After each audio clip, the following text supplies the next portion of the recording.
한국보다 일본 영화가 더 좋죠. 최근 영화 홍보차 일본을 찾은 할리우드 톱 배우에게 한 일본인 기자가 던진 황당한 질문입니다. 한국과 일본 양쪽의 영화 촬영 현장을 다 경험해본 그 앞에서 한국을 무시하고 일본을 치켜 세우려고 한 것이죠. 하지만 그 순간 표정이 싹 변한 할리우드 최고 스타가 단 한마디로 일본 기자를 참교육해 현장을 뒤집어 놨다는데요.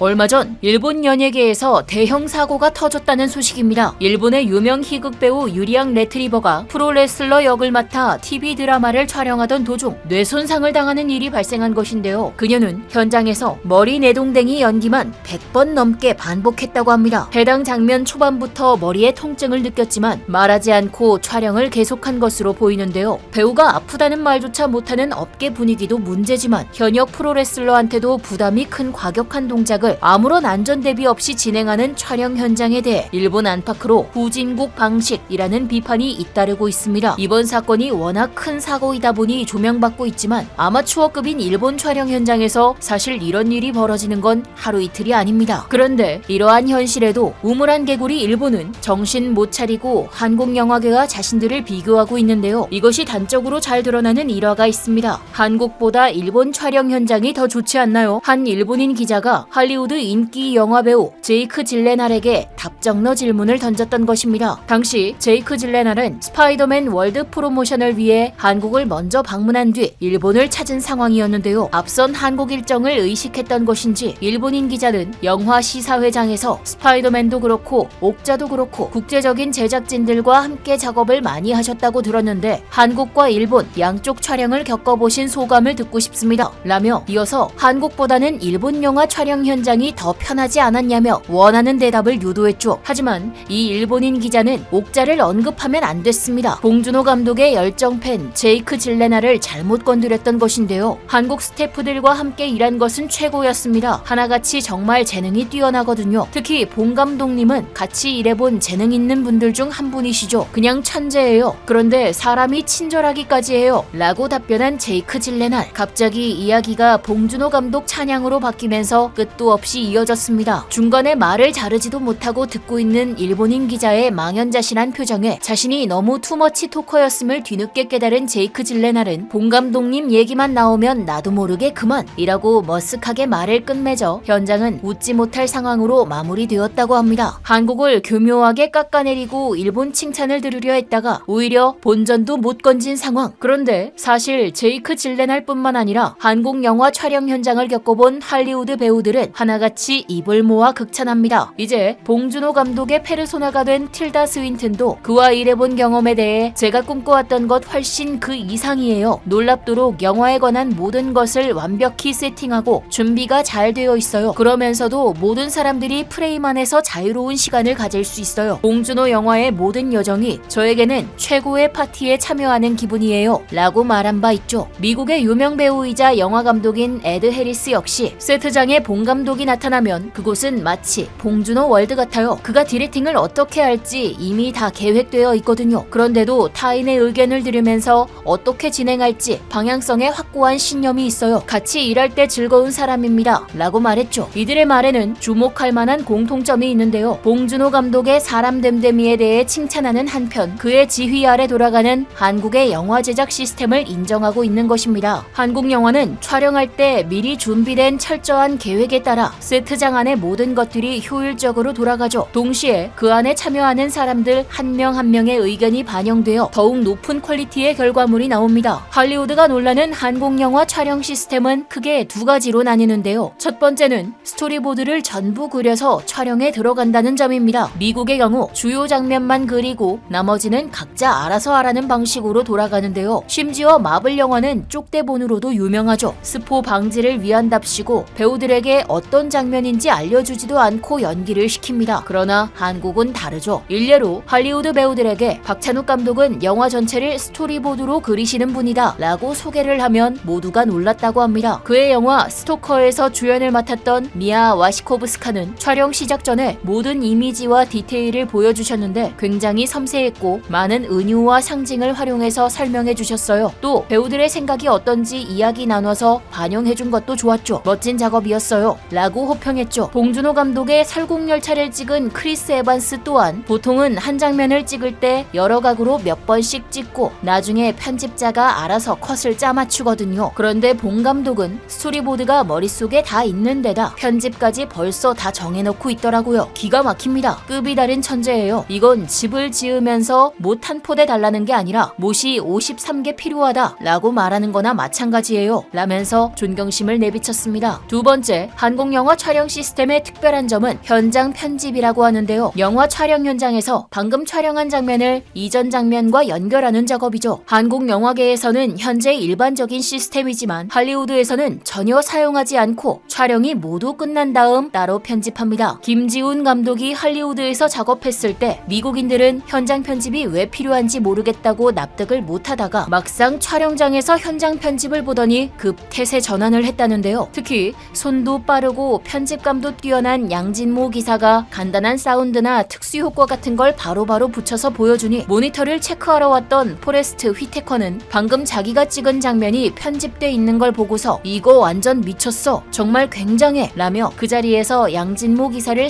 스카우트해갔다네요. 이런 일화들을 들으니 우리나라 영화 기술이 진짜 대단한 것 같습니다. 이러니까 한국 영화 퀄리티가 높을 수밖에 없다는 생각이 드는데요. 나날이 발전하는 한국 영화계 뒤에는 이러한 숨은 노력들이 있었던 거죠. 그것도 모르고 맨날 한국 영화가 왜 잘 나가는지 분석하는 일본은 전 세계에 넷플릭스 같은 OTT 플랫폼이 널리 퍼진 덕분이다 그러면서 헛다리 짚고 있습니다. OTT가 전 세계적으로 한국 영화를 접할 수 있는 기회를 열어준 것은 맞죠. 하지만 그것은 수단일 뿐 사람들이 꾸준히 보고 자주 찾는다는 것은 작품 자체가 좋고 재밌기 때문입니다. 현재 갈수록 영화 산업이 도태되고 있는 일본은 아직도 자신들의 문제가 뭔지 모르고 있는데요. 톱 배우들조차 방금 찍은 장면을 한 번 더 찍고 싶어도 이야기 못한다는 일본. 배우들도 욕심이 있을 것이고 연습했던 것보다 못 보여준 느낌이면 한 번 더 찍고 싶은 마음이 있을 텐데 그냥저냥 오케이가 나면 넘어간다고 합니다. 감독마저 재촬영에 마음이 없다고 하죠. 확실히 좋은 결과물을 내기에는 아쉬운 현장 같습니다. 일본 특유의 몸살이는 문화도 한몫하는 것 같은데요. 내가 한 번 더 한다고 말하면 그것도 민폐가 될까봐 말을 못하는 분위기라고 합니다. 반면 한국은 원하는 컷이 나올 때까지 다시 찍자고 의견을 내는 데에 주저함이 없죠. 현장에 있는 모두가 만족하는 결과물을 내기 위해 소통하고 합심하면서 최선을 다합니다. 그리고 그것이 너무 과하지 않을 수 있도록 안정된 영화 제작 시스템까지 갖추고 있는데요. 곡성을 찍은 쿠니무라 주는 한국 영화 촬영 현장을 직접 경험해본 소감을 이렇게 말하기도 했습니다. 나홍진 감독이 현장의 모든 걸 컨트롤한다. 일본 영화 현장은 감독이 모든 걸 관리하지 않는다. 또 한국 배우들은 프로 정신이 있다. 미리 자기가 어떤 연기를 해야 할지 충분히 준비하고 온다. 그 덕분에 현장에서 감독의 요구사항을 바로 이해하고 그에 맞게 변한다. 굉장히 기초가 탄탄하고 퀄리티가 높다는 걸 느꼈다. 그래서 즐거운 작업이었다. 모두가 고생해서 찍은 만큼 결실을 맺었던 영화 곡성. 이 영화로 처음 칸 국제영화제에 초청됐던 쿠니무라. 칸에 가게 해준 영화가 한국 영화라는 점이 만족스럽다. 다시 한국 영화에 출연할 기회가 있으면 당연히 할 것이다 라고 말했죠. 일본의 거장 고레에다 히로카즈 감독도 최근 한국 영화 브로커를 찍으면서 많이 배웠다고 합니다. 우선 일본과 달리 한국 현장은 노동 환경이 철저히 지켜지고 있었다. 일주일에 촬영할 수 있는 시간이 정해져 있기 때문에 밤샘 촬영이나 휴식 없는 상황이 발생하지 않았다. 노동 환경을 충분히 지키면서 준비하고 촬영까지 할 수 있다는 점이 좋았다. 그 혜택을 나도 스태프들도 누릴 수 있었다. 수차례 일본 영화의 위기를 언급해온 그는 지금 한국에 이러한 시스템을 도입해서 일본 영화계도 바뀌어야 한다고 목소리를 높였죠. 사실 예전에는 한국도 영화 촬영 현장이 많이 열악했습니다. 하지만 감독부터 스태프, 배우들까지 한 사람 한 사람의 노력이 모여 오늘날과 같이 많이 개선되었고 이 모든 것들 덕분에 한국 영화가 발전할 수 있었던 것 같은데요. 이와는 달리 아직도 근본적인 문제를 인지하지 못하고 고인물이 되고 있는 일본 영화계. 계속해서 나아가는 한국과 일본의 차이는 앞으로도 점점 더 벌어질 것입니다. 지금까지 얼큰한 뉴스였습니다. 감사합니다.